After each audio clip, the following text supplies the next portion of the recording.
Joining me now, Brigitte Gabriel, president of Act for America, and Michael Gauss, founder of the World Muslim Congress. Thank you both for being here. Brigitte, let me start with the beginning of CARE's statement, which we cut off.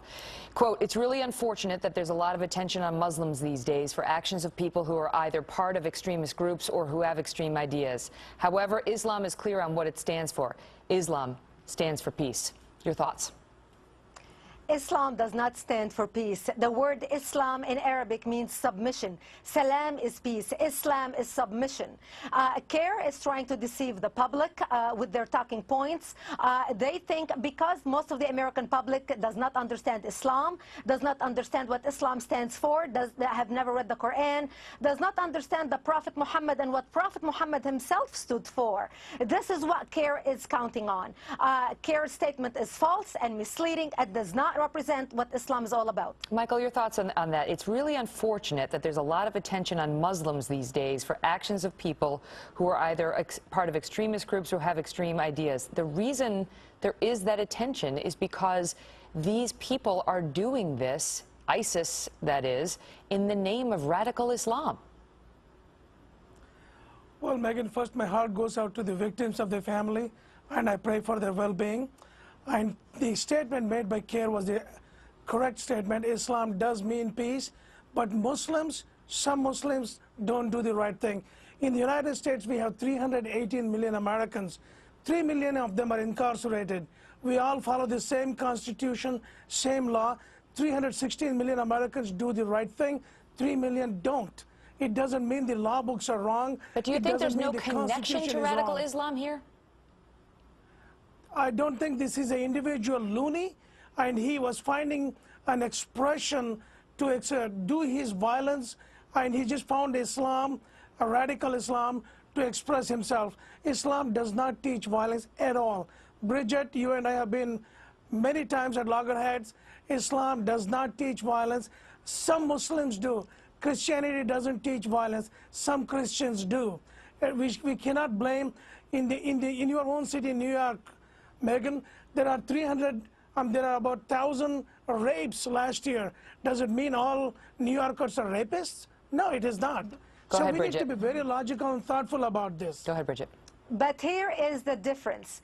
In Christianity, nothing supports those who kill. In Islam, the Quran itself does. What those people who behead are doing are emulating Prophet Muhammad. Prophet Muhammad himself ordered the beheading of 800 men, Banu Qurayza. 800 men, he ordered their beheadings and then sat there with his child bride. At that time, she was 12 years old, Aisha, and watched the beheading together. So we have the beheadings, which is strictly Islamist, now practiced worldwide by devout Muslims, trying to emulate their prophet, Prophet Muhammad, whom they consider the perfect man, al-insan al-kamil. And this is why we are seeing beheadings across the world, no matter where these radicalized Muslims, no matter what their background is, whether they were Buddhist and converted, or whether they were Christians and converted, or whether they were Jews and converted, they all end up doing the exact same but thing. Mike, let me ask you this. Let me ask you. I don't understand, Mike, why you can't just say that, yes, of course, there is this faction of Islam that has radicalized, and I believe that they have completely misunderstood my religion, because the vast majority of Muslims on this earth are peace-loving, kind, gentle souls. But there is this faction, and they interpret the Quran, I love and know, in a way that I don't agree with, but you can't, how can you say that it's not Islamic? Well, Megan, you want me to respond to the allegation just Brigitte made? Well, I'd like you to answer my question. You can respond to Brigitte as well. I don't want to get into a different off tangent. I can address that question. Well, my question is not a tangent. Just answer that question. Why can't you just say that? Just to deny that there's any connection whatsoever to Islam makes a lot of people say, that's it. The ones doing the beheadings, in ISIS, they happen to be Islamic. They're doing it in the name of radical Islam. The ones who just beheaded a bunch of folks in Afghanistan, them too. This guy all over the Facebook page, him too. Is it just pure coincidence? In the entire Muslim world is condemning ISIS. They do not represent any Islamic values, but they do. They are part of Islam. They are part of us. They are radicals among us, and we are ashamed of them.